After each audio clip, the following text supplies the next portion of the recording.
안녕하세요. 저는 30대에 결혼한 지 얼마 안 되는 새댁이고요. 남편과 저는 친구의 결혼식에서 우연히 만난 사이예요. 사실 제가 더 몸이 달았었죠. 그때 저와 사선 방향에 앉아있던 사람이었어요. 분위기가 참 특이했죠. 뭐랄까, 약간은 그늘진 것 같으면서도 알 수 없게 신비한 듯한 그런 인상의 남자였어요. 그 사람에게서 눈길을 뗄 수가 없더라니까요. 친구의 친구 몇 다리를 건너서 그 사람이 뭘 하는 사람이며 그 사람의 연락처까지 알 수 있었죠. 알고 보니 그 사람은 명문대를 나와서 현재 공무원 5급 공채 시험을 준비 중인 사람이더라고요.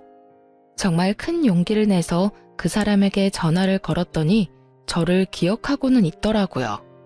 하지만 처음 반응은 심드렁했답니다. 그렇게 한동안 반응이 없더니 제가 적극적으로 대쉬를 하니까 슬슬 제 쪽으로 넘어오기 시작했어요. 저는 대학교를 나오기는 했지만 지방에 있는 대학교를 나온 사람이었죠. 학벌로 따지자면 제가 많이 기우는 형편이었답니다.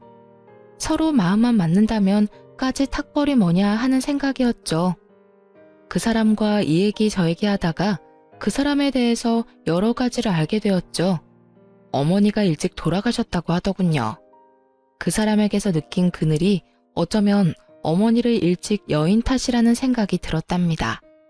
그리고 어머니의 정을 모르고 자랐다는 생각을 하니 가슴이 아팠어요.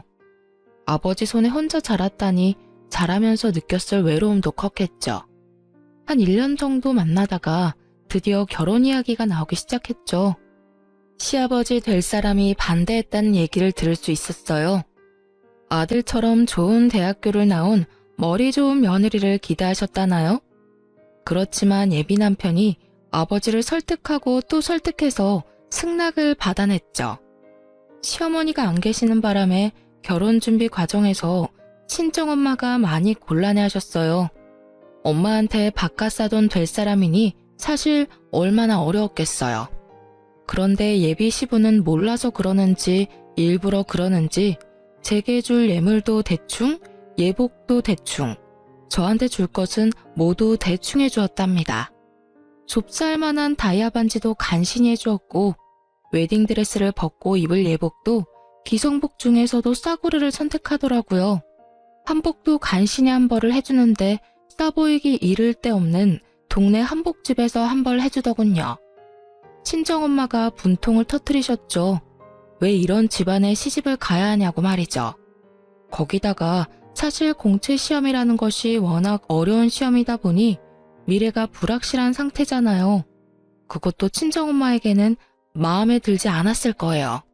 하지만 그때 저는 남편만 제 편이면 된다고 생각했어요. 평생 시부 모시며 살 것도 아니니까요. 그렇게 결혼을 하게 되었고 신혼집도 간신히 방 2칸인 변두리 아파트에서 시작했어요. 그것도 우리 집에서 집값을 많이 치르고 들어간 집이었죠. 그러고도 시아버지는 제게 별 미안해하는 기색도 없었고 오히려 저 같은 사람이 귀한 남편 만난 걸 고마워해야 한다더라고요.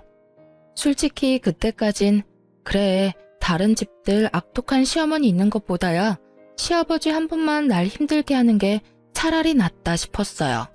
그런데 결혼 생활은 제 생각보다 훨씬 더 험난했어요. 시아버지가 예상 밖의 것들을 관여하기 시작했거든요. 일단 시부는 전형적인 가부장적 인간이었습니다. 준영이가 공부 중이니 안 사람하고 같이 있는 것은 좋지 않다. 너는 집에 와 있으려무나. 그리고 며칠에 한 번 가서 반찬이나 빨래나 해주고 오면 된다. 난데없는 시아버지의 별거 명령이 떨어졌죠. 결혼한 지 얼마 되지도 않은 사람한테 떨어져 살라뇨. 그것도 친정에 가 있으라는 것도 아니고 시아버지 혼자 있는 집에 가서 시집살이를 하면서 마치 파출부처럼 가서 반찬이나 해주고 빨래나 해주라니 정말 황당했어요. 아버님, 저희 결혼한 지 1년도 안 됐어요. 신혼부부라고요. 아무리 시험 공부 중이라지만 어떻게 이렇게 별거를 하라고 하시는 거예요? 무조건 혼자 있다고 공부가 잘 되는 건 아니죠. 그러면 왜 결혼 허락하신 거예요? 차라리 시험에 붙고 결혼하라고 하셨어야죠. 제가 시집으로 들어갈 기미가 보이지 않자 결국 시아버지는 남편을 데리고 집으로 들어가 버리셨어요. 가잔다고 따라간 남편 또한 한심하다는 생각이 들더군요. 남편과 시아버지 둘 다 들으라고 가서 또박또박 제 의견을 말했어요. 아버님, 시험 공부 중요한 거 저도 알아요. 하지만 주변 상황이 정리되어야 시험 공부도 잘 되는 거잖아요. 제가 집에 혼자 있으니 이 사람 마음이 아무래도 편하지 않을 거고, 또 아버님이 귀한 아들 내조하실 거 아니잖아요. 오히려 준영 씨가 아버님 뒷바라지를 하게 될 것 같은데요. 저하고 있을 때보다 따로 있는 게 더 시험 공부에 지장을 주게 되는 거죠. 그런데 다음 순간에 정말 상황에 어울리지 않는 생뚱맞은 소리가 들려왔어요. 무언가 깨지는 소리가 날카롭게 공기를 찢었죠. 시아버지가 제가 하는 말을 버릇없는 말대꾸라고 생각했고 그 분을 이기지 못해서 사기 재질로 되어 있는 잿더리를 벽에다 던진 것이었어요. 잿더리가 산산조각이 나서 사방에 흩어졌죠. 아버님, 저희가 기왕 결혼을 한 이상 아무리 부모님이라 해도 이러실 권리가 없으신 거예요. 그걸 왜 모르세요? 그리고 아버님, 사람을 향해서 던지지는 않으셨다고 해도 이건 엄연히 폭력이에요. 어떻게 맞이한 지 1년도 안 되는 며느리 앞에서 이런 충격적인 모습까지 보여주세요? 남편이 제 입을 막고 끌다시피 밖으로 데리고 나오더라고요. 내 말 틀린 거 하나도 없잖아. 그리고 준영 씨도 그래. 어떻게 새신랑이 오란다고 그렇게 홀딱 가버려? 집에 새 신부 혼자 놔두고 말이야. 귀를 막고 한번 물어봐. 세상 천지에 시아버지 집에 들어와 사는 며느리가 어딨어. 그것도 단 둘이. 당신은 이게 경우에 맞는 요구라고 생각해? 남편이 싹싹 빌다시피 제게 사정을 하더라고요. 아버지가 원래 가부장적인 분이야. 자라면서 아버지 뜻을 거역해 본 적이 없어. 어머니도 살아생전에 아버지 의견 반대하는 건 거의 본 적이 없고. 당신이 이해해, 응? 참나, 뭐 이런 경우가 다 있나요? 아니, 가부장적이면 그 요구가 아무리 불합리해도 다 들어야 한다는 건가요? 저는 남편의 이런 해명이 더 이해가 안 가더라고요. 그래서 저는 남편더러 시험 공부 뒷바라지 제가 제대로 할 테니 집으로 돌아가든지 여기 눌러 앉아서 다시는 저를 볼 생각을 말든지 둘 중에 하나를 택하라고 했어요. 그리고 이런 뜻을 시아버지에게도 분명히 전했죠.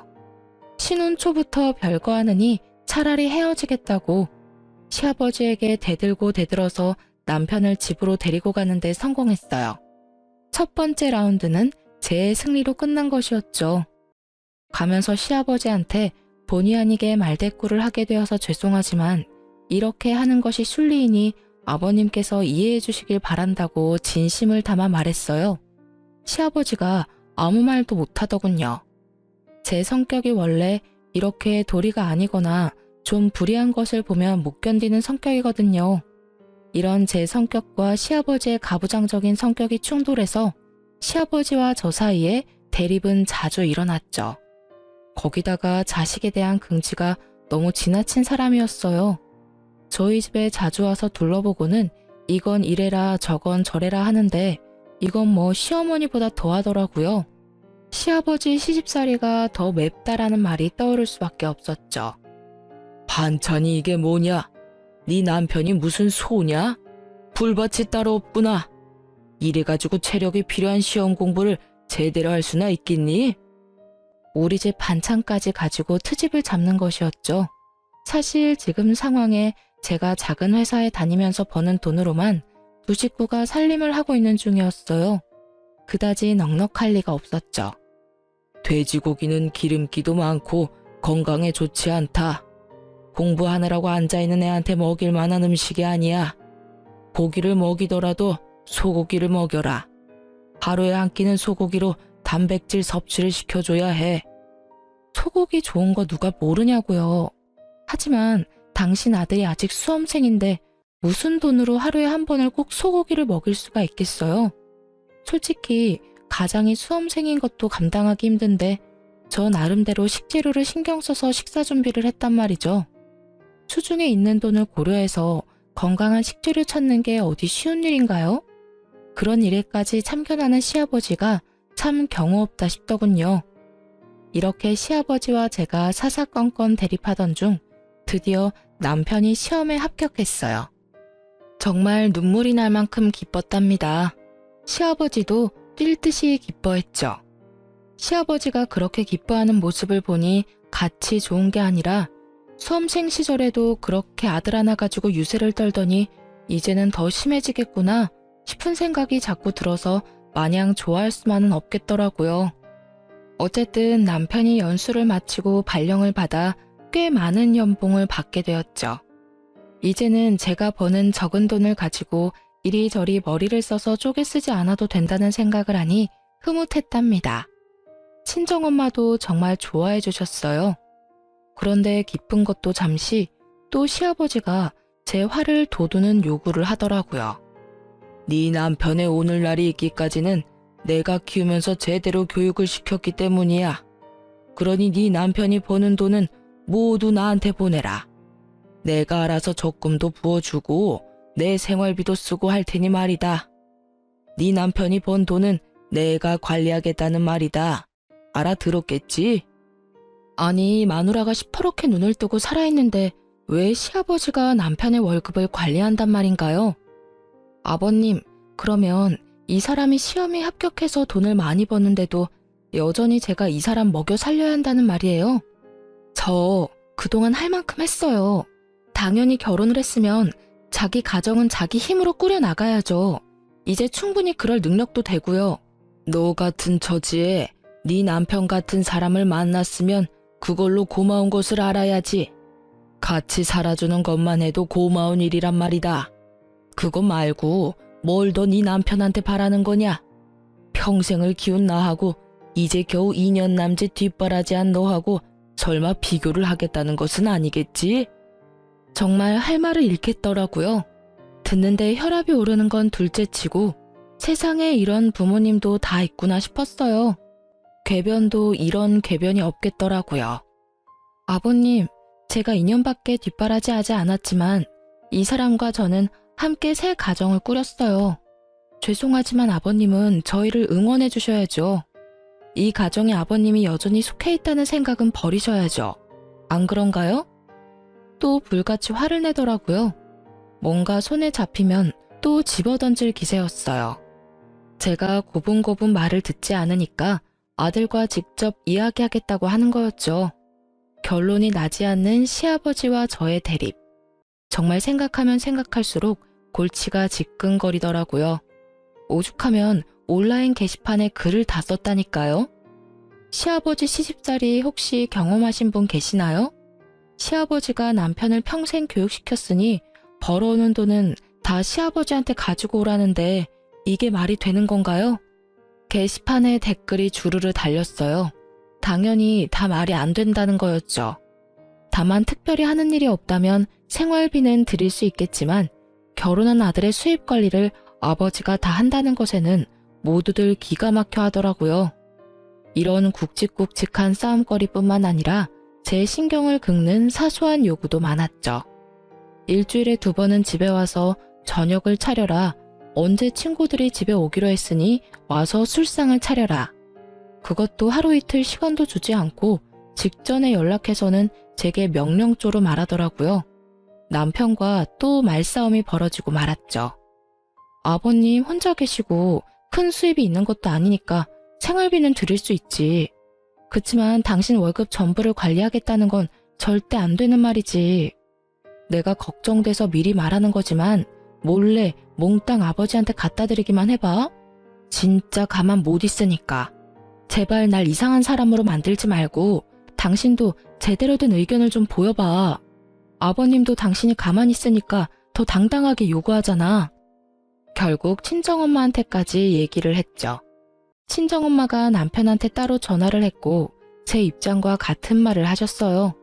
처가에서까지 이런 식으로 나오다 보니 남편도 아버지 의견을 반영해 생활비를 좀 많이 챙겨드리는 걸로 결정했죠. 저 역시 남편이 꽤 돈을 받아오는데 혼자 있는 시아버지가 남루하게 사는 것을 바라지 않았어요. 충분히 쓸만한 돈을 드렸고요. 그런데 돈을 받을 때마다 굳이 전화를 걸어서 제게 불만을 토로하더라고요. 꼴랑 200만 원 줘놓고 내 입에 풀칠은 하겠어? 내가 이런 대우 받으려고 정성껏 키운 줄 아니? 그 아이 그렇게 좋은 대학에 입학할 수 있었던 것도 결국은 내 덕 아니냐? 그리고 그 학과도 내가 선택하게 했었다. 그 사이 교육비는 또 얼마나 들었겠니? 나 네 남편 교육비 대느라고 빚도 있는 사람이다. 월급 받아서 내가 다 쓰겠다는 것도 아니고 너희들 위해서 적금도 부어주겠다는 것 아니냐? 그렇게 따지면 세상 자식들이 모두 결혼해서도 버는 돈 다 자기 집에 갖다 주어야 해요, 아버님. 자식 키우면서 교육비 안 드리는 부모도 있어요? 그건 당연 부모들이 다 하는 일이죠. 저도 아이 낳으면 그렇게 할 거고요. 그런데 왜 아버님만 하신 것처럼 말씀하세요? 키움값 받으시는 건 알겠는데 그러니 넉넉하게 챙겨드리잖아요.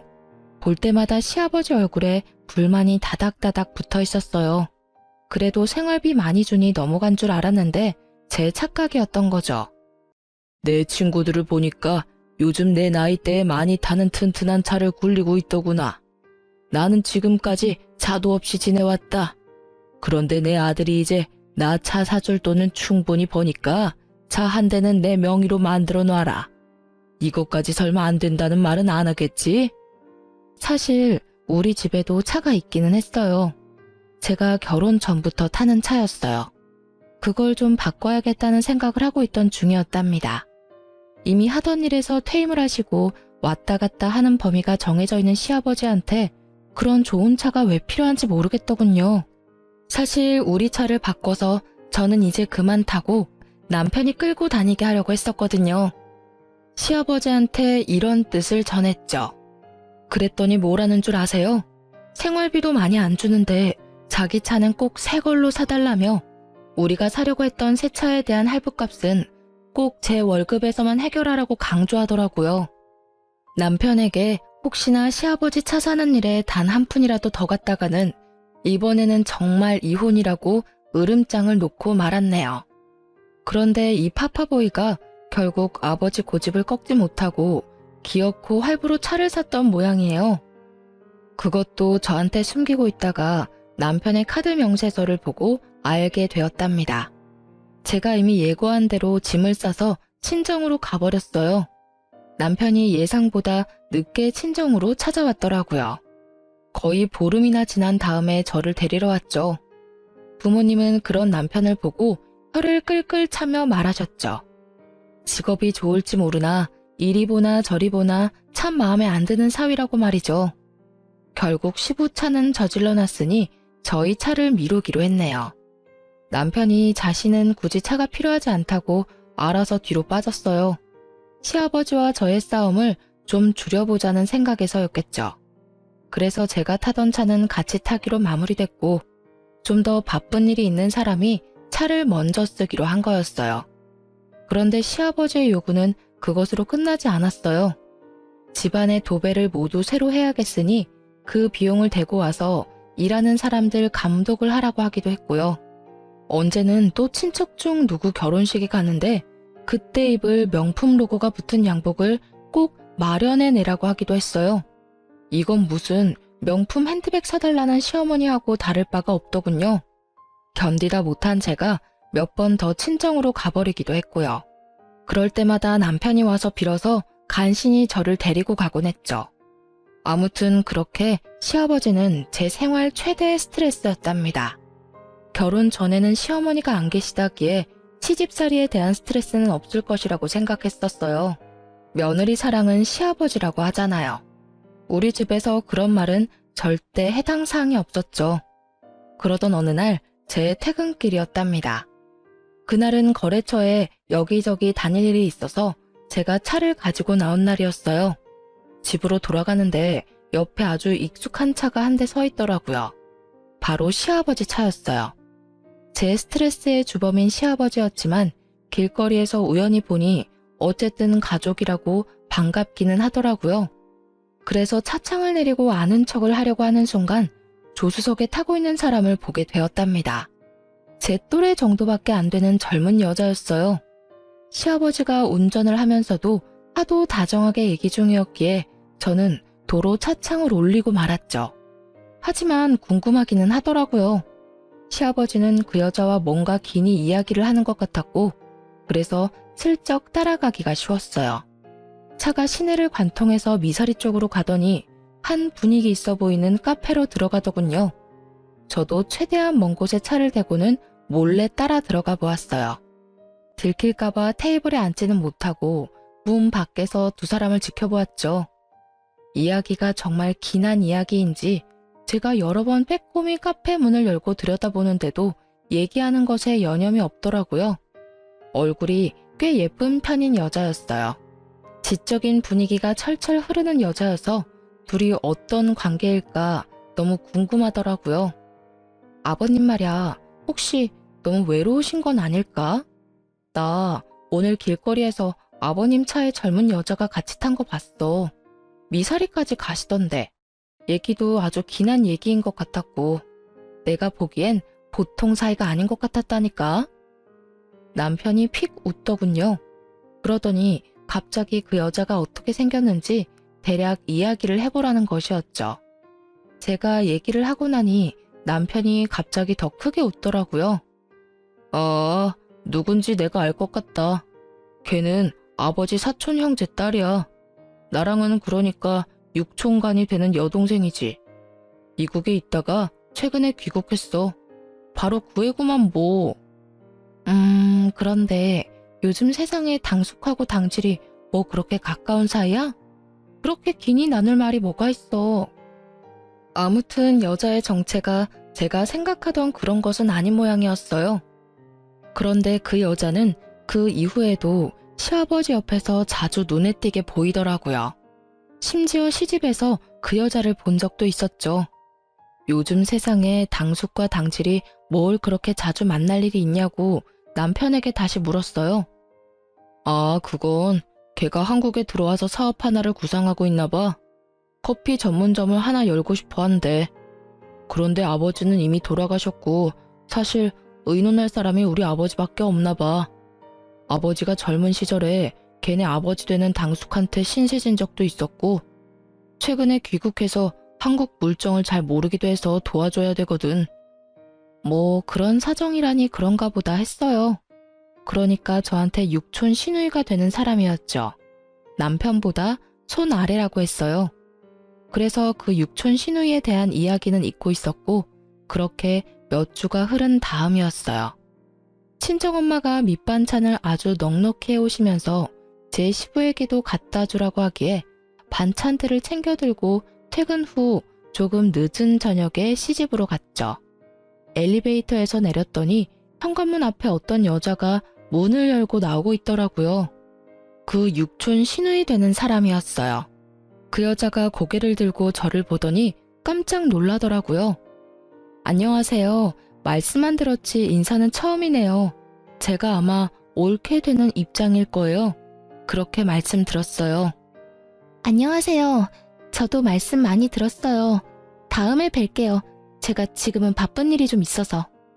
뭐 그리 놀랄 일이 있었던지 어딜 빨리 가봐야 한다며 도망치듯 그 자리를 벗어나더라고요. 그런데 너무 서둘다 보니 핸드백이 도어락 손잡이에 걸리면서 바닥에 뭔가가 떨어지더군요. 집어들고 보니 가방 장식품이었어요. 비싸 보이는 물건이라 꼭 전해줘야겠다고 생각하고 아래층으로 따라 내려갔죠. 찰나의 순간이라 아직 멀리 못 갔을 거라 생각했는데 쉽게 보이지 않더라고요. 두리번 거리다가 다른 동까지 와버렸고 마침 어떤 여자 통화 소리가 들리는데 그 여자 같더라고요. 나 정말 깜짝 놀랐어. 갑자기 문 앞에 서 있더라니까. 언제까지 기다려야 하는데 아버님한테 무슨 대책이 있으신 건데 그 여자랑은 정말 언제 헤어질 거야? 이 말만은 정확히 들을 수 있었죠. 하지만 지나가는 자동차 소리에 더 자세한 말은 들을 수 없었어요. 속으로 이 시누이도 애정관계가 복잡하구나 생각했답니다. 목소리가 들리는 방향으로 찾아갔죠. 아가씨, 여기 뭐 하나 떨어뜨리고 가셔서. 그야말로 유령이라도 본 듯 기겁을 하며 도망을 가더라고요. 정말 빠른 속도로 그곳을 벗어나는 거 있죠? 남편이 퇴근한 후 이 이야기를 하면서 집까지 드나드는 이유가 뭐냐 물었죠. 그랬더니 남편이 말하기를 그 사업 관리를 아버지에게 맡길 수도 있다는 것이었어요. 커피 전문점이라면 젊은 사람들의 감각이 필요한 일이었기에 좀 의외라는 생각이 들긴 했지만 그거야 뭐 본인들이 알아서 할 일이니까요. 그즘 남편은 일이 많은지 귀가가 늦는 날이 많았어요. 공무원의 좋은 점 하나가 칼퇴인데 남편은 신입이라 아직은 그렇지 못하다는 것이었죠. 남편이 힘들겠다 싶었어요. 친정엄마가 그 말을 듣고 정말 등급이 좋은 사고를 사서 올려보내셨어요. 이번에도 역시 넉넉하게 보내주셨기에 시아버지 목까지 준비했죠. 그리고 거의 밤을 새고 사고를 고았어요. 덕분에 다음날 출근해서 신나게 졸았답니다. 시아버지가 먹을 것을 따로 담아서 차에 싣고 시집을 향해 갔죠. 시집에 도착해보니 좀 의외의 상황이 눈앞에 벌어져 있더군요. 우선 신입이라 일에 바쁘다던 남편이 그날만은 칼퇴를 했는지 시집에 와 있더라고요. 그런데 시아버지와 함께 그 육촌 시누이도 같이 있더라고요. 요즘 들어 늘 귀가가 늦었던 남편이었기에 조금 이상하다 싶긴 했죠. 그리고 또 좀 이상한 것이 제가 들어가니 그동안 무슨 이야기를 하고 있었던지 입을 다물면서 분위기가 싸해지는 것이었어요. 할 얘기를 해봤자 시누이가 벌인다는 사업 이야기밖에 없었을 텐데 그 이야기가 저 있는 곳에서는 못할 이야기인가 싶더라고요. 하긴 우리 시아버지가 저를 무시하는 거야 뭐 잘 알고 있긴 하지만요. 저 같은 사람이 남편과 살고 있다는 것 자체를 고마워해야 한다는 사람이잖아요. 그러니 뭐 사업 이야기 같은 얘기를 제 앞에서 굳이 하고 싶지 않을 수도 있었겠죠. 하지만 어쨌든 이런 분위기가 마음에 걸리긴 했어요. 직감적으로 뭔가 이상한 것은 틀림없었죠. 남편과 함께 집으로 돌아왔지만 제 마음이 계속 찜찜했어요. 남편이 샤워를 하고 피곤하다며 먼저 잠에 떨어지고 나서 침대 옆 협탁 위에 있는 남편 핸드폰이 눈에 띄었죠. 패턴이 걸려있더군요. 하지만 남편은 제가 아는 한 일과 아버지밖에 모르는 단순한 사람이었죠. 슬쩍 멀리서 보았던 패턴을 비슷하게 따라해보니 금방 풀리더라고요.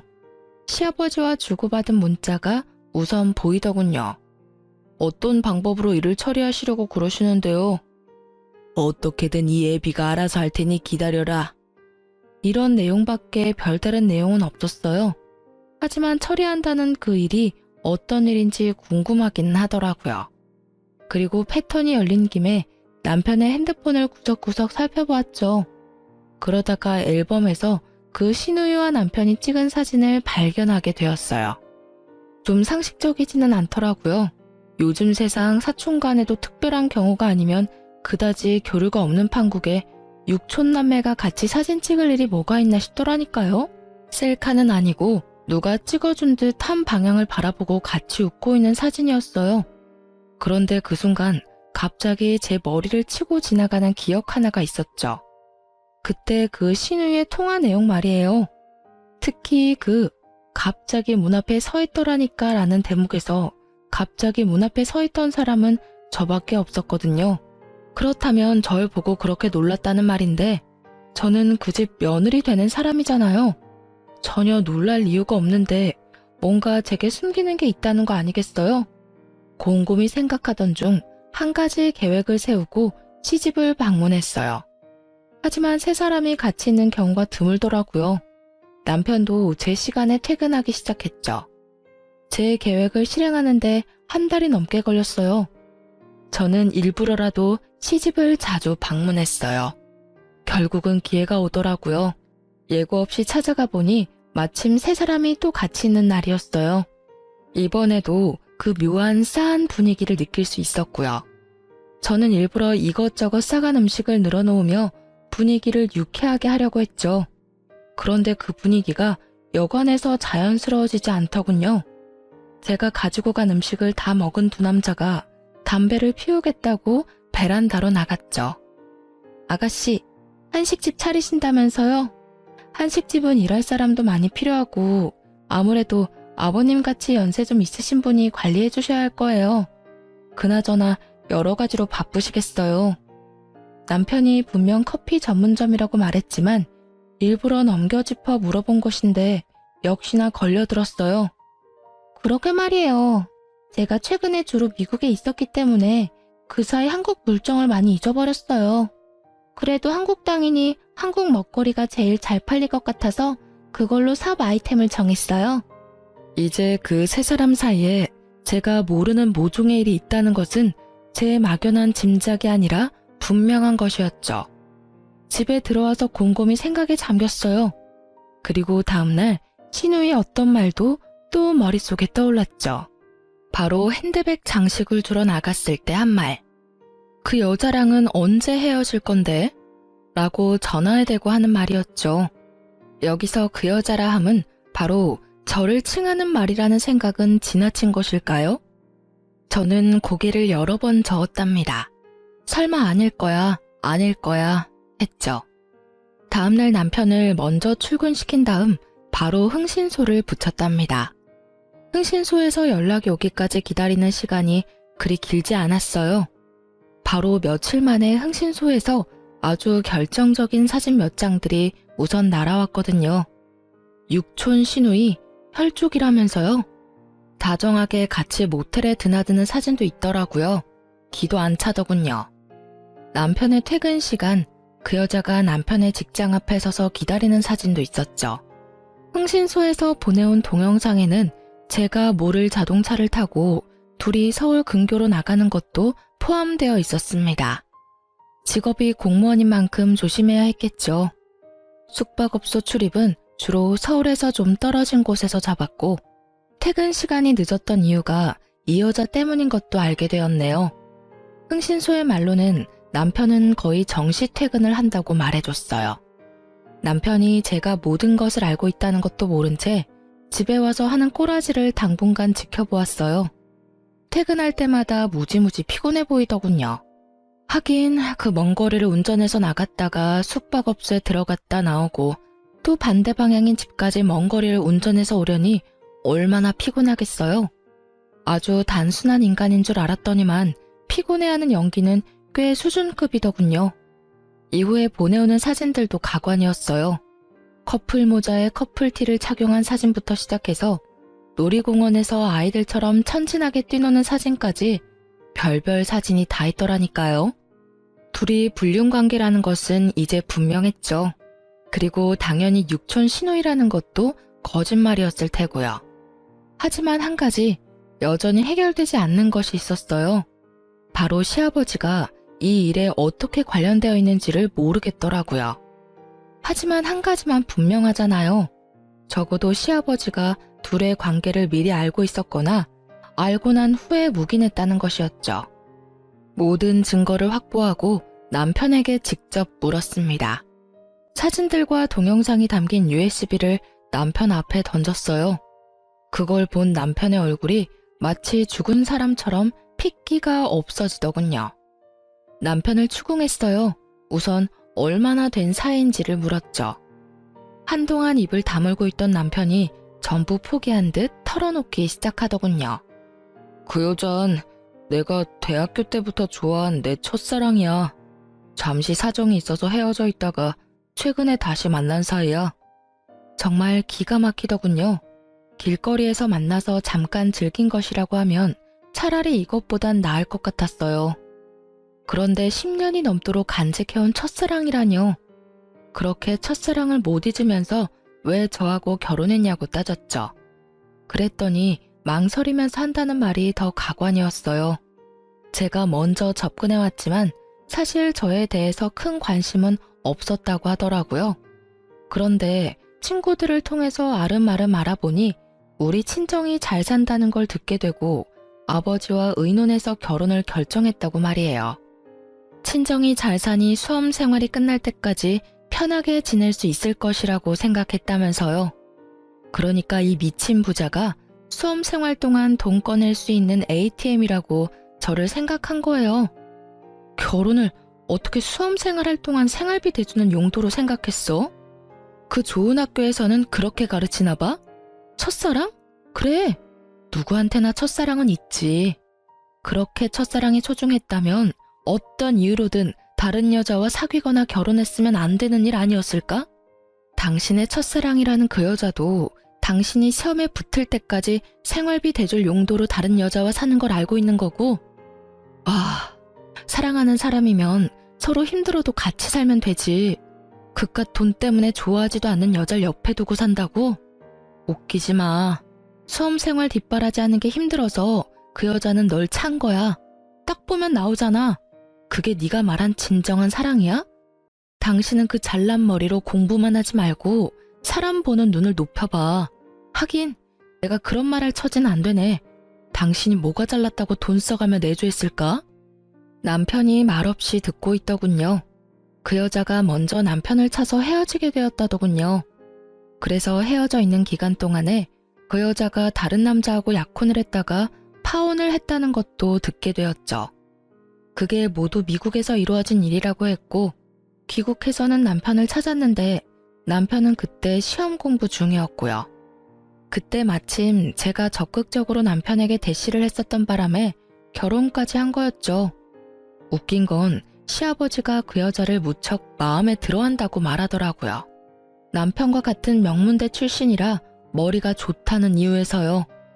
시부가 얼마나 가부장적이냐면 자식을 낳으면 머리는 엄마 쪽을 담는 거라며 무조건 좋은 대학을 나온 사람과 결혼해야 한다는 이념을 가진 사람이었어요. 아무리 그래도 그렇지 이미 결혼식까지 치른 자식이 다른 여자를 만난다는데 뜯어 말렸어도 모자랄 판에 오히려 반가워했다네요. 정말 비뚤어진 아버지와 비뚤어진 아들의 합작품이 아닐 수 없었어요. 다음 날 남편놈과 함께 시부에게 찾아갔죠. 도살장에 끌려가는 소같이 구는 남편놈과 함께 도착했더니 시부도 뭔가 잘못되었다는 걸 알아차린 거죠. 이 사람 이제 다 자랐고 결혼까지 한 사람이에요. 자기 가정을 꾸려나가는 데 있어서 아버님이 초등학생 학교 보낸 것처럼 참견하신 일에 대해서는 더 말씀드리지도 않겠어요. 그런데 그렇게 좋은 대학에 보내 잘 교육시켰다는 분이 아들의 불륜관계를 부추기다뇨? 그리고 이미 결혼한 죄 없는 며느리를 내쫓을 생각을 하셨다고요? 아버님의 아들에 대한 평생 교육이 어땠는지를 정말 잘 알겠네요. 바로 아버님의 그런 삐뚤어진 사랑이 삐뚤어진 아들을 만들어낸 거예요. 결혼은 조건이 아니라 사랑으로 하는 거지. 돈이 필요해서 잠깐 같이 사는 계약관계가 아니라고요. 뭐 위자료 치르고 아들 이혼하면 그만이라 생각할 건가요?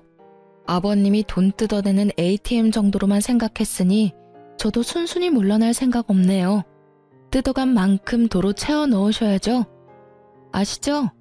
저는 남편 수험 생활을 마칠 때까지 가정에 헌신했고 남편은 뒷바라지해준 조광지처 배신하고 더러운 불륜이란 걸 저지른 불륜남일 뿐인 거. 물론 아버지로서 아들 불륜 눈 감아준 것도 법적으로 크게 작용할 거예요. 다들 그만한 대가는 치르셔야죠. 뭐라? 시끄럽다. 네가 끝까지 못 배운 티를 내는구나. 나를 감히 훈계해? 귀한 우리 아들을 너같이 못 배운 것한테 주려고 평생 그렇게 정성을 들였는 줄 아느냐? 거기다가 계집애가 남자에게 정신이 팔려 부끄러운 것도 모르고 먼저 뒷공문이 쫓아다니던 네가 내 마음에 들었을 줄 아느냐? 거기다가 생각한 만큼 돈도 안 쓰는 구두쇠 집안이더구나. 잘 산다기에 수험생활할 동안 퍼줄 줄 알았지. 거기다가 고분고분하지도 않고 하나부터 끝까지 너는 내 며느리가 아니었어. 못 배웠다고 계속 무시하시는데 그쪽이야말로 하나는 알고 둘은 모르나 보죠? 세상 사람들은 뭐라 생각하겠어요? 법적으로 사기 결혼에 해당하는 행위를 오로지 돈 때문에 밀어붙였으면 그건 부모가 자식 이용했다고밖에 생각 못하죠. 그리고 귀한 아드님 공무원 만들 생각은 하고 한순간에 인생 망할 줄은 상상도 못했나 보죠? 이 사람 직장? 공직이죠. 그래서 더 알려야 한다고 생각해요.